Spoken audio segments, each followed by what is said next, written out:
আসসালামু আলাইকুম ওয়া রাহমাতুল্লাহি ওয়া বারাকাতুহু। আলহামদুলিল্লাহি রাব্বিল আলামিন ওয়াস সালাতু ওয়াস সালামু আলা আশরাফিল আমবিয়াই ওয়াল মুরসালিন নবিয়িনা মুহাম্মদ ওয়া আলা আলিহি ওয়া আসহাবিহি আজমাইন, আম্মা বা'দ। বাদিয়া ইসলামিক সেন্টারের অধীনে পরিচালিত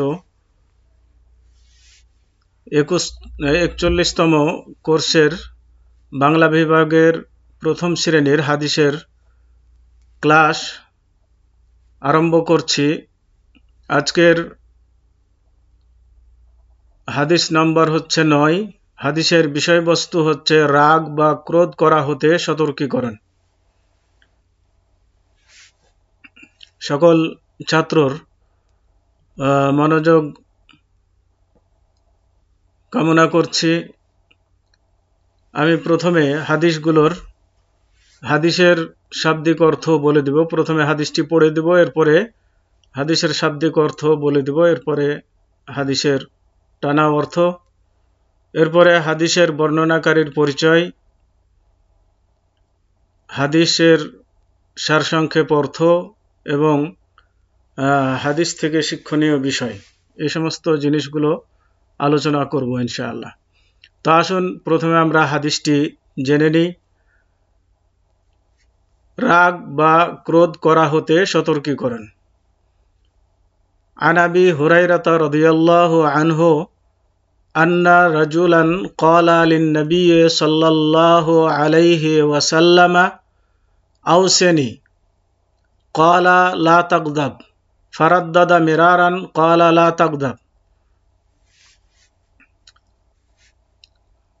শাব্দিক অর্থ: আন মানে হইতে, আবি হুরায়রা মানে আবু হুরায়রা মানে ছোট বিড়ালের পিতা, আবুন মানে পিতা, হুরায়রা হিররাতুনের তসগির, যার মানে হচ্ছে বিড়াল ছানা বা ছোট বিড়াল। তো ছোট বিড়ালের বাচ্চা, এটি হচ্ছে আবু হুরায়রা। আব্দুর রহমান বিন সাখর, আব্দুর রহমানের এটা হচ্ছে উপনাম। রাদিয়াল্লাহু আনহু, রাদিয়া মানে সন্তুষ্ট হন, আল্লাহ মানে আল্লাহ, আনহু মানে তার প্রতি, আন মানে প্রতি, হু মানে তার প্রতি। আন্না মানে নিশ্চয়, রাজুলান মানে এক ব্যক্তি, ক্বালা বলল, একজন ব্যক্তি বলল, লিন নবী, লে মানে জন্যে বা কে, এখানে মানে নবী সাল্লাল্লাহু আলাইহি সাল্লামকে, সাল্লাল্লাহু আলাইহি ওয়াসাল্লাম, সাল্লাল্লাহ মানে আল্লাহ তার প্রতি রহমত নাজিল করুন, আলাইহি মানে তার প্রতি, ওয়াসাল্লাম এবং শান্তি বর্ষণ করুন। আওসেনি, আওসে মানে ওসিয়ত করুন, নি মানে আমাকে, আওসেনি মানে আমাকে ওসিয়ত করুন, উপদেশ দিন, আমাকে উপদেশ দিন। ক্বালা তিনি বললেন, তিনি মানে রাসূল সাল্লাল্লাহু আলাইহি সাল্লাম বললেন, লা তাগদাব, লা মানে নয়, তাগদাব মানে রাগ করো, তো লা তাগদাব মানে রাগ করো না।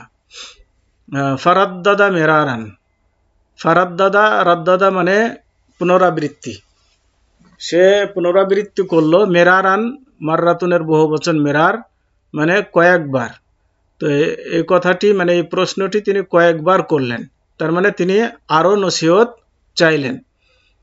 তখন তিনি বললেন, ক্বালা, আল্লাহ রসুল সাল্লাল্লাহু আলাইহি সাল্লাম বললেন যে লা তাগজাব, তুমি রাগ করো না। তো তিনি একই কথাই বললেন যে রাগ করো না। তিনি যতবার বললেন যে আমাকে নসিহত করুন, তখন উত্তরে আল্লাহ রসুল বললেন রাগ করো না। এবার আসুন হাদিসের অর্থ জেনে নিই। আবু হুরায়রা রাদিয়াল্লাহু আনহু হতে বর্ণিত, এক ব্যক্তি আল্লাহ রসুল সাল্লাল্লাহু আলাইহি ওয়াসাল্লামকে বললেন, হে আল্লাহর রসুল বা হে আল্লাহর নবী, আমাকে কিছু উপদেশ দিন। উত্তরে তিনি বললেন, রাগ করো না। সে ব্যক্তি কয়েকবার বললেন, আমাকে উপদেশ দিন। উত্তরে তিনি একই উপদেশ দিলেন, তুমি রাগ করো না। সহিহ বুখারী হাদিস নম্বর 6116। হাদিস বর্ণনাকারীর পরিচয়। ইতিপূর্বে এই হাদিস বর্ণনাকারীর পরিচয়ে আলোচনা হয়েছে, তো আমি আর এখানে দ্বিতীয়বার করার প্রয়োজন মনে করছি না। আবু হুরায়রা হাদিসের বর্ণনাকারী, যার নাম হচ্ছে আব্দুর রহমান, পিতার নাম সাখর, আর দাউসি হচ্ছে গোত্র।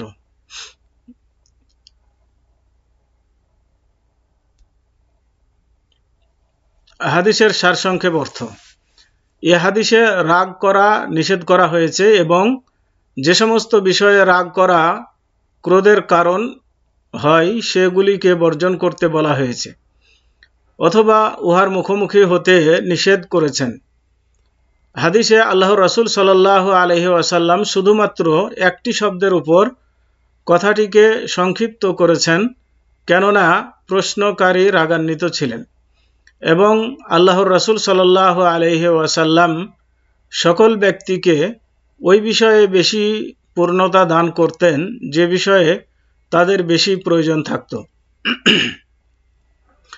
এখানে আল্লাহ রাসূল সাল্লাল্লাহু আলাইহি ওয়াসাল্লাম বললেন যে রাগ করো না।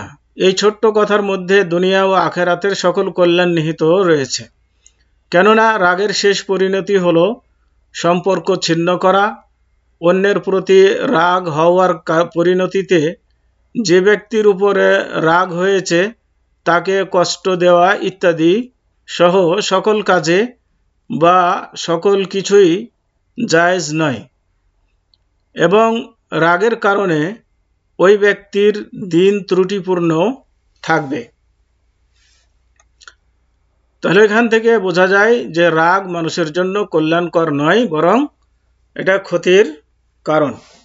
রাগের মাথায় মানুষের হুঁশ ঠিক থাকে না, যে কোনো অপকর্ম করে বসে, পরে তখন সে কি করে, আফসোস করে। রাগ যখন চলে যায় তখন অনুতপ্ত হয়। হাদিস হতে শিক্ষণীয় বিষয়: এই হাদিস থেকে আমরা যেটা শিখলাম সেটা হচ্ছে ইসলাম রাগ বা ক্রোধ করতে নিষেধ করেছেন, কেননা এর পরিণতি হলো ক্ষতিকর। রাগ করা থেকে সাবধান করা হয়েছে, কারণ রাগ শয়তানের প্ররোচনায় হয়ে থাকে। একজন মুসলমানের জন্য অন্যায়ভাবে কারো উপর রাগ করা উচিত নয়। ধৈর্য এবং স্থিরতা উত্তম গুণাবলীর অংশ, ও যে যত বেশি রাগ করে তাকে তত বেশি লজ্জিত হতে হয়। তো আজকে এ পর্যন্তই। ওয়াসাল্লাল্লাহু আলা নবিয়িনা মুহাম্মদ ওয়া আলা আলিহি ওয়া আসহাবিহি ওয়া বারিক ওয়া সাল্লাম। আসসালামু আলাইকুম ওয়া রাহমাতুল্লাহি ওয়া বারাকাতুহু।